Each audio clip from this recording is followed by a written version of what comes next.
Bismillahirrahmanirrahim. Assalamualaikum warahmatullahi wabarakatuh.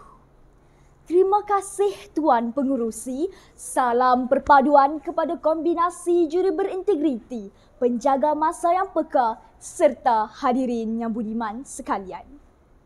Kata disusun indah bahasa, bibir tersenyum manis bicara. Perkasa bahasa, gahnya bangsa.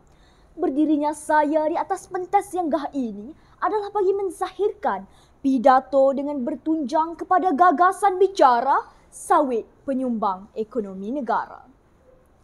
Hadirin, kelapa sawit merupakan tanaman yang berasal dari Afrika Barat yang kemudiannya dibawa masuk ke tanah Melayu oleh British sebagai tumbuhan hiasan. Walau bagaimanapun, pada tahun 1917, seorang usahawan dari Perancis telah mula menanam biji kelapa sawit di Bestari Jaya, Selangor. Ini menjadikannya sebagai ladang sawit komersial pertama di Malaysia. Sejak 10 dekad yang lalu, industri sawit telah mengubah landscape Malaysia secara sosial dan alam sekitar sekaligus menjadi penyumbang kepada ekonomi negara. Oleh itu, 3 kata kunci yang menggerakkan industri sawit sebagai penyumbang ekonomi negara akan saya kongsikan. Hadirin sekalian, kata kunci yang pertama ialah tanggungjawab. Sejak dahulu lagi, industri sawit telah berhadapan dengan pelbagai cabaran. Antaranya ialah kempen memburuk-burukkan minyak sawit, mencemarkan alam sekitar oleh negara-negara barat.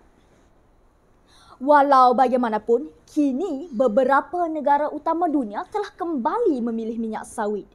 Justeru pihak kerajaan memainkan peranan dan bertanggungjawab menyediakan rangka kerja, dasar yang kukuh dan disokong dengan pelbagai usaha pemasaran bagi meningkatkan lagi industri sawit negara. Buktinya, industri sawit di Malaysia masih lagi mengekalkan prestasinya pada tahun 2021 dan menjadi penyumbang keempat terbesar kepada ekonomi negara. Hadirin sekalian, kata kunci yang kedua ialah kesedaran.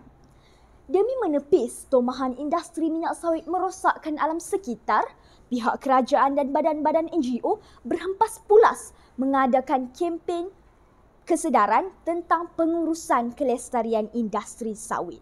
Sebagai contoh, kempen pengumpulan minyak masak terpakai diperkenalkan. Kempen ini bukan sahaja dapat memupuk kesedaran lestari dalam kalangan rakyat Malaysia, malah dapat menjana pendapatan lumayan. Hasil minyak masak terpakai yang dapat dikumpul akan dijual kepada syarikat-syarikat untuk dikitar semula dan diproses menjadi produk biodiesel, sabun, lilin dan makanan haiwan sekaligus sedikit sebanyak dapat menyumbang kepada ekonomi negara.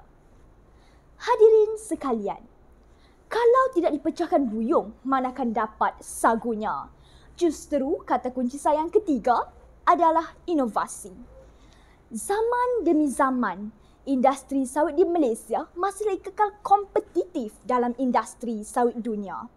Hal ini adalah kerana industri sawit di Malaysia telah melalui pelbagai fasa inovasi.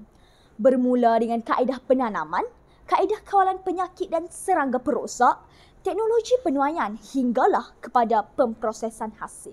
Semuanya melalui pelbagai fasa inovasi dengan tujuan untuk meningkatkan produktiviti dan kualiti. Hasil sawit yang produktif dan berkualiti tinggi inilah yang menyebabkan industri sawit Malaysia masih relevan sebagai satu penyumbang kepada ekonomi negara. Hadirin sekalian, tuntasnya seluruh rakyat Malaysia digesa sama-sama menangani propaganda anti minyak sawit oleh negara-negara barat yang jelas ingin menjatuhkan industri sawit negara, di samping meluas giatkan lagi kesedaran lestari dan inovasi-inovasi bagi meningkatkan produktiviti dan kualiti sawit negara.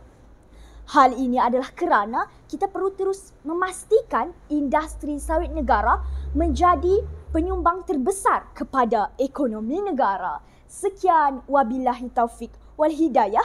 Wassalamualaikum warahmatullahi wabarakatuh.